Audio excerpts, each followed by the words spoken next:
Praise Lord everyone. इस video में हम देखने वाले हैं कि हम कैसे परमेश्वर को अपने रोज़ के कामों में याद कर सकते हैं। हम देखेंगे कि हम कैसे वचन को मनन करेंगे, हम कैसे परमेश्वर के नाम को सदा याद करते रहेंगे। सबसे पहले हमको वचन मनन करने से पहले हमारे अंदर प्रभु के वचन होने चाहिए। हमें रोज़ प्रभु के साथ में बात करनी है, हमें रोज़ प्रभु के वचनों को पढ़ना है, हमें रोज़ प्रभु के वचनों के अनुसार चलना है। जब हमारे अंदर वचन रहेंगे तो वह अपने आप मुंह से निकलेंगे। हम कई प्रकार के काम करते हैं, जैसे कोई सिंगर है, कोई इलेक्ट्रिशियन है, कोई प्लम्बर है, कोई इंजीनियर है, कोई सीए है। हमारे हर लोगों के काम अलग अलग है। परमेश्वर ने सभी को अलग अलग चीज़ों के लिए नियुक्त किया है। लेकिन जब हम अपने काम में ईमानदार रहते हैं, जब हम सही से अपने कामों को करते हैं, तब परमेश्वर उन कामों में अपने को बढ़ोतरी देता है। जिस काम को हाथ लगाओगे उस काम को मैं सफल करूंगा, ऐसे परमेश्वर के वचन में लिखा है। अगर हम इस वचन के अनुसार परमेश्वर से प्रार्थना करेंगे कि परमेश्वर अगर मेरा काम असफल है तो उसे सफल कर, इस वचन के अनुसार हम परमेश्वर से प्रार्थना करेंगे कि अगर आपका काम कोई असफल है तो परमेश्वर उसे सफल करेगा। अगर आप किसी काम में हाथ लगाते हैं और उस काम में बस आपको असफलता मिलती है तो परमेश्वर उस काम को सफल करेगा। परमेश्वर उस काम में आपको बढ़ोतरी देगा, परमेश्वर उस काम में आपको बढ़ाएगा। हम रोज़ नए नए लोगों से मिलते हैं, हम रोज़ नए नए लोगों को देखते हैं, लेकिन उनका गलत प्रभाव हमारे ऊपर नहीं पड़ने देना है। और हमें रोज़ परमेश्वर से वचन के साथ में होकर लोगों से बातें करनी है। अगर हम नए लोगों से बातें कर रहे हैं तो अपने ज़रिए हमें प्रभु की महिमा दिखानी है कि प्रभु के लोग कितने सुंदर हैं। अगर हम नए लोगों से बातें कर रहे हैं तो अपने ज़रिए प्रभु की महिमा होनी चाहिए, क्योंकि हम प्रभु के राजदूत हैं।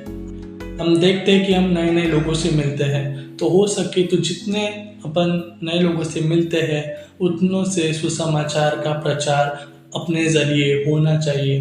अगर कोई आपसे काम नहीं हो रहा है, अगर कोई काम में आपको बार बार असफलताएं आ रही है, अगर कोई काम में आपको बार बार निराशाएं हो रही है, तो 2 मिनट शांत रहिए और बिना कुड़कुड़ाए उस काम में प्रभु को याद करिए और वचन के ज़रिए आप सहायता मांग सकते हैं।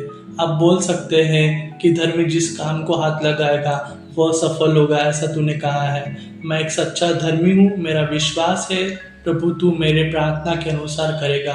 अगर कोई इंसान आपके काम को बिगाड़ रहा है तो आप इस प्रार्थना के अनुसार उस इंसान के मन को भी बदला सकते हैं और आप इस प्रार्थना के अनुसार खुद को भी दीन और नम्र रख सकते हैं। अगर आपका पूरा भरोसा आपकी बुद्धि को छोड़कर, अगर आपका पूरा भरोसा आपके परिश्रम को छोड़कर अगर आपका पूरा भरोसा परमेश्वर पर है तो परमेश्वर आपके हर काम को सफल करेगा। आप बोलिए कि परमेश्वर इस काम को करने वाला मैं नहीं लेकिन तेरा आत्मा है, प्रभु तेरे आत्मा के अगुवाई में यह सब काम सफल होगा। अगर आप रोज़ परमेश्वर को याद करेंगे, अगर आप रोज़ अपने कामों में परमेश्वर को स्मरण करेंगे तो परमेश्वर आपको आशीष देगा और आपके हर काम को परमेश्वर सफल करेगा। अगर आपके काम में आपको ग्रोथ नहीं दिख रही है, आपके वर्किंग प्लेस में अगर आपको ग्रोथ नहीं दिख रही है तो आप परमेश्वर से मांगिए, परमेश्वर आपको बढ़ोतरी देगा, परमेश्वर आपको ग्रोथ देगा।